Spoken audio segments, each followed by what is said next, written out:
Hello students, welcome to E-Pathashala. I am Abhirami from Anna University, Chennai. Today's module is titled Forms of Business Ownership.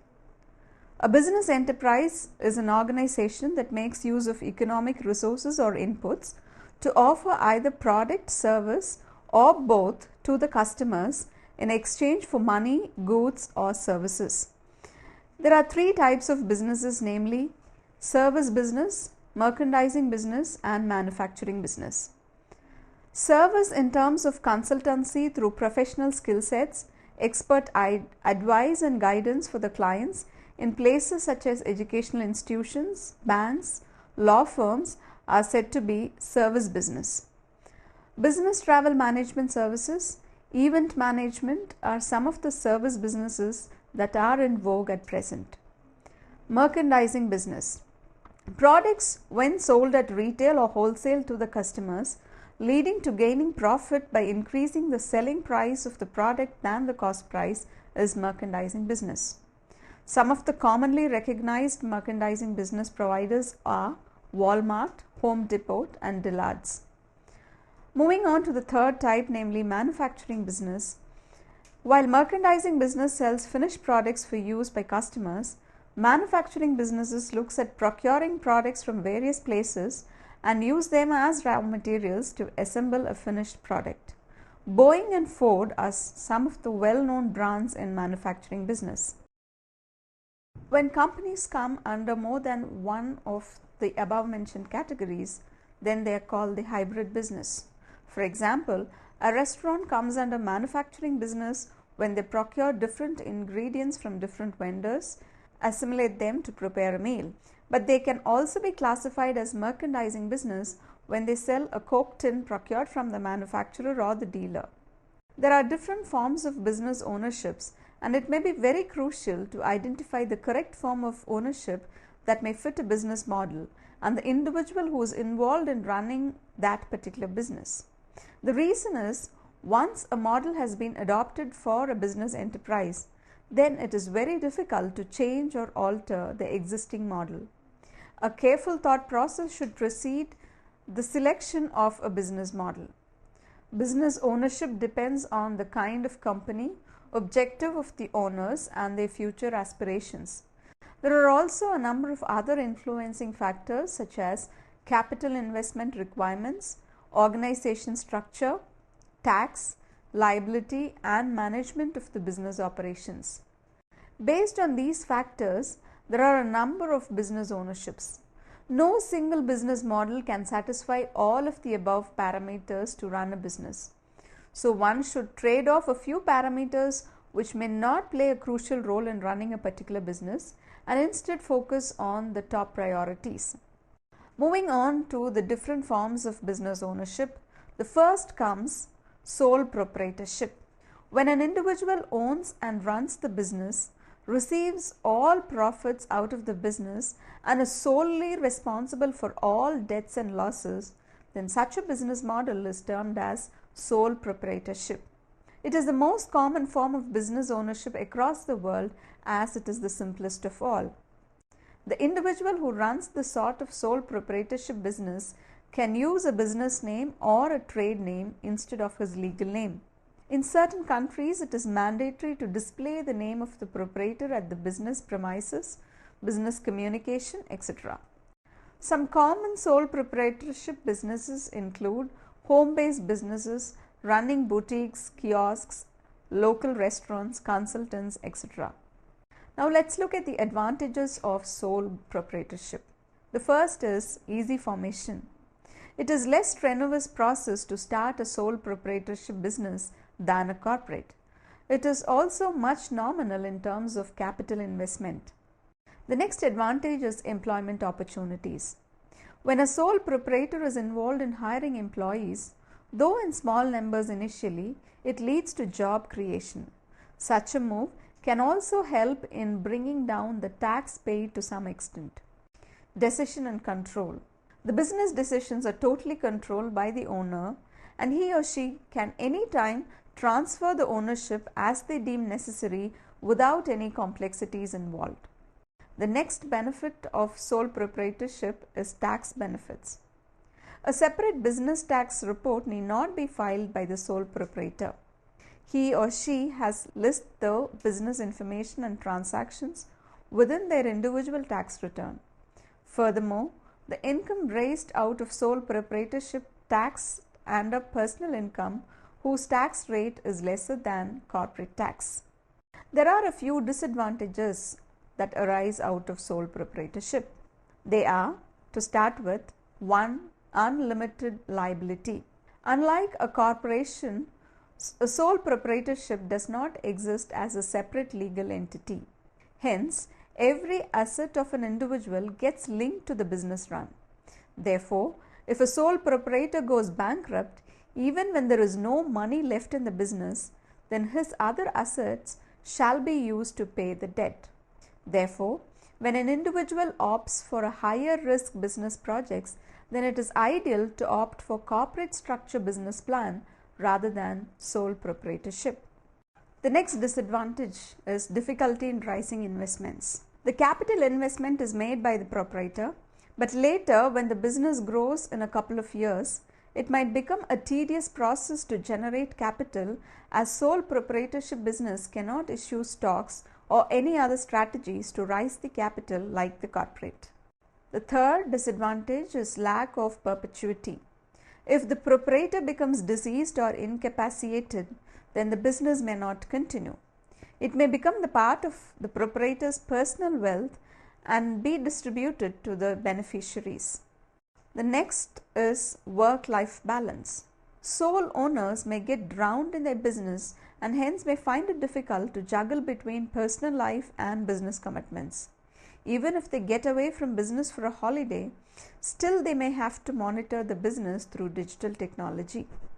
Now we move on to the next type of business ownership, which is partnership. When two or more individuals come together as partners through an agreement to start an uncooperated company, then such a business model is said to be partnership business. There are different types of partnerships in business, primarily with reference to personal liability. The first type is general partnership.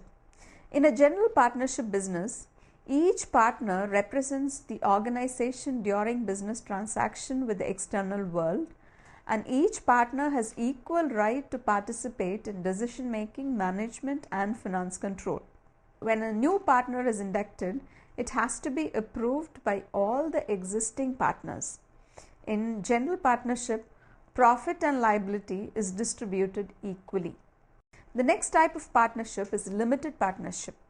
A general partner and a limited partner can collaborate to run a business under limited partnership. A limited partner has limited or no power to manage the business. Further, they are not entailed to earn equal returns when compared to that of general partners. The advantage of being a limited partner is that he or she may be more secured during liability and debt, as only the general partner's personal asset may be at risk. The next type of partnership is limited liability partnership, in short LLP. LLP offers both liability protection and partnership tax benefits. Especially in terms of liability, an LLP business can be sued for the total worth of assets in the business and not beyond that. For instance, if a client consumes the food served in your restaurant and falls sick, he or she cannot receive more than the total value of your restaurant. The next type of partnership is limited liability company, or in short LLC. A business owner can gain the maximum under LLC in terms of tax benefits and liability. When a business is run as an LLC, the company enjoys the tax protection as a partnership business while cashing in on the liability protection similar to a corporation. To further elaborate in the liability protection under corporate law, a corporation is liable only for the total startup investment and not the current net worth. Moving on to ways and means of creating agreements in a partnership business. Similar to sole proprietorship, partnership business shoulders risk and hence it is natural to enter into a partnership agreement to govern the business. Some of the components involved in business partnership agreements are as follows. Number 1 is annual account. It is mandatory for each partner to collaborate with others to settle the company's accounts and debts at the end of each financial year. The second is management. Majority of the partners shall have to authorize any business decision made in the organization in order to avoid one individual taking an upper hand in controlling the organization. The third is the persistent interest and time. Every partner should agree to spend a certain amount of time and interest in the business for the overall progress of the business enterprise. The fourth is expulsion of partners, which also needs to be included in the agreement.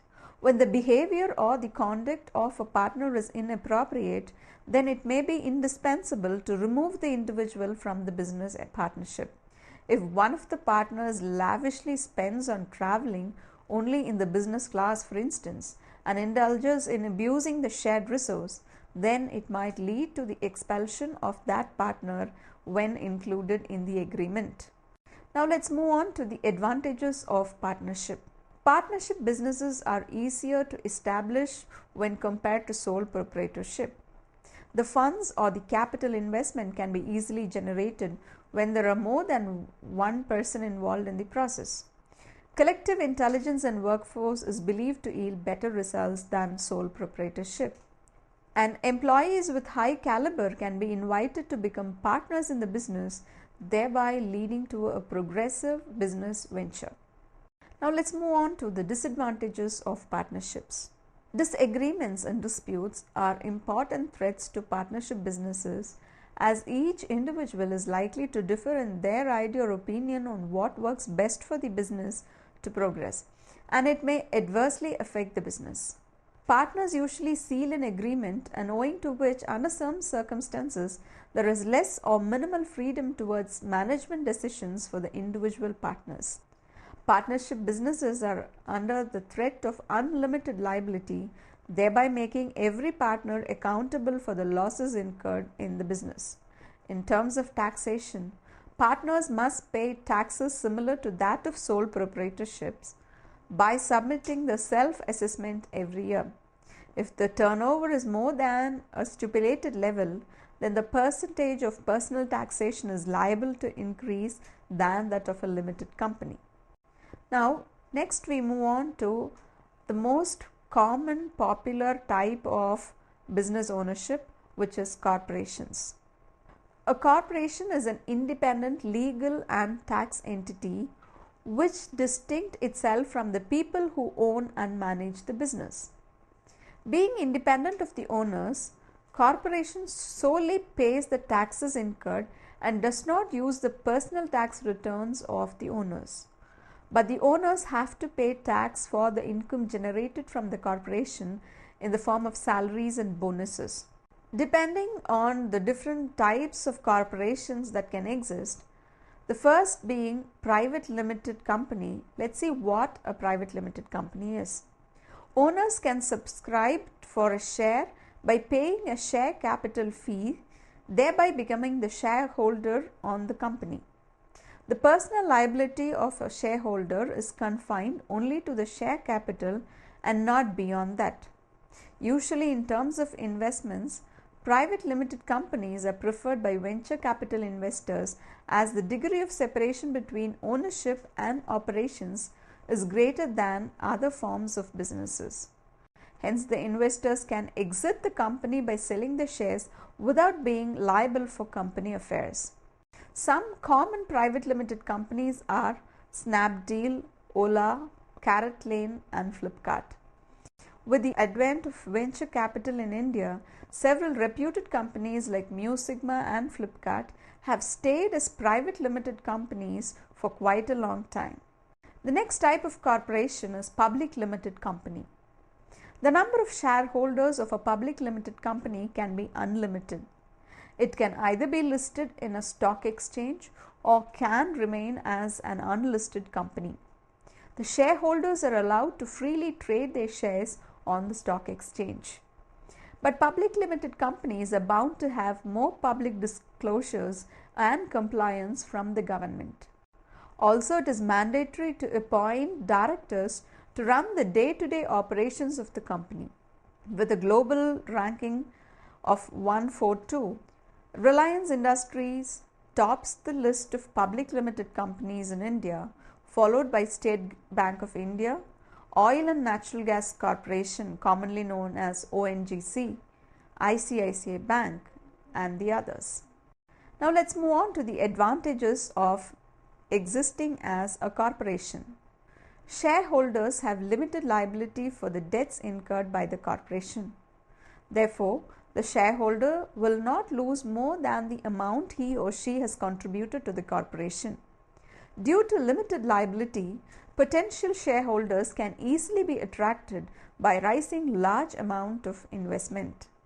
The corporation can continue to exist even after the lifetime of the investor, and hence the stability of the corporation is always ensured.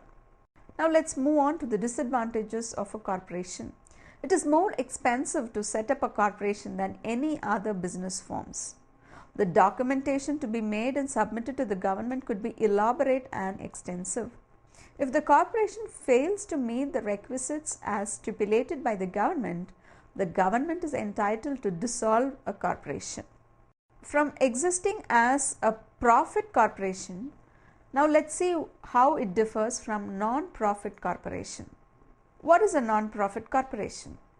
Corporations that carry out charitable, social, literary, religious or educational purposes is called non-profit corporation. They raise the funds by soliciting public grants and donations from individuals and organizations. Due to the contributions made to the society by these non-profit corporations, they are usually not taxed by the government. Some of the reputed non-profit organizations in the world include Amnesty International, Red Cross, the Rotary Foundation, and World Wildlife Fund, which is abbreviated as WWF. The next type of business ownership is franchising, a hybrid model that combines the sole proprietorship and corporation business model is franchising. A business owner can sell the rights to use the brand name or the business model to another person instead of building a similar model himself. It is also advantageous for an individual to enter a franchisee business model, as he or she shall be treading on a successful business plan. Based on the ways and means by which the franchisors permit the franchisees to use a brand name, there are three different types of franchisees. First is business format franchises. When the franchisor extends the business by supplying the franchisee with the established business blueprint and assists the independent owner to launch and run the business by paying fee or and royalty, then it is called a business format franchise. The supplies are also bought from the franchisor in most cases. McDonald's, KFC and Pizza Hut are run under this type of franchisee. The second type is product franchises. The franchisee enters into an agreement by paying the fees stated by the franchisor and buys a minimum amount of products to be sold in their outlet. Here the manufacturer or the franchisor controls the retail store by distributing their products and allowing them to use their brand name and trademark. The third type of franchisee is manufacturing franchises. A manufacturer is permitted to manufacture and sell a product using the franchisor's brand name and trademark. This is a common type of franchise that food and beverage industry enters in, such as Coca-Cola, which sells a syrup concentrate to a company who mixes it with water, bottles and sells it. Next type of business ownership is cooperatives. Cooperatives are democratic, independent organizations in which each member has equal control and rights. When group of individuals collaborate for social, cultural and economic objectives, and as a business model, it can be applied to a wide variety of other circumstances. If run judiciously, an increase in the profit for its members is inevitable. Cooperatives are quite common among the agrarian community. For instance, the dairy producers market their dairy product, predominantly milk, through these cooperative societies, and they also procure products they need for dairy such as forage crop seeds, fodder, cattle feed, and equipments through these cooperatives. Cooperatives also exist beyond the agriculture communities. Amul, the Gujarat cooperative of milk and milk products, is the biggest cooperative in India at present, and Avan is the Tamil Nadu Cooperative Milk Producers Federation Limited. Some of the cooperatives from other countries include Edinburgh Student Housing Cooperative in United Kingdom and National Rural Utilities Cooperative Finance Corporation in the United States of America. The next very common type of business ownership in the past few decades is mergers and acquisition. An important means of accelerating the business growth in the recent times is to merge with or acquire another company. Most companies prefer this mode of business as it results in exponential growth, as the combined company is more valuable in every possible means than existing as two separate companies. When two companies combine to form a new company, then a merger occurs. When one company purchases another company, then acquisition occurs. US Airways and American Airlines came together and merged to become a combined company, and presently it flies under the brand American Airlines. In India, Reliance Communications merged with Maxis Communications Berhad, and after the merging, both the companies hold 50% share in the new entity formed. Adidas acquired Reebok, and after acquisition, the company Reebok ceased to exist. But Adidas continues to manufacture shoes under the brand Reebok. An important global acquisition of 2016 is Google acquiring Moodstocks and the later joining Google's R&D center in Paris and contributing to the progress of YouTube and Google Chrome. Now, what are the reasons for merging and acquiring companies? In order to gain the complementary products manufactured by one company, another company could either merge with or acquire the company producing the products. The second is, in order to reach out to a wider market, a company with a wide reach in a particular market can merge with or acquire another company which has a monopoly in another market. The third is, when two companies come together, it results in better synergy such as cost cutting in terms of removing redundant positions, using the best of the talent pool from both the companies, etc. In some cases, a hostile takeover can also happen when a company is purchased by another, even though the management and board of directors are not willing to be acquired. So now that we have seen the different types of business ownerships, let us conclude the main points. The first is sole proprietorship, which is a business owned by only one person. Next is general partnership, which is a business owned jointly by two or more people. A limited partnership has a single general partner who runs the business and is responsible for its liabilities, plus any number of limited partners who have limited involvement in the business and whose losses are limited to the amount of their investment. A corporation is a legal entity that separates from the partners who own it, and the cooperative is a business owned and controlled by those who use its services. A not-for-profit corporation is an organization formed to serve some public purpose rather than for financial gain. A merger occurs when two companies combine to form a new company, and an acquisition is the purchase of one company by another with no new company being formed.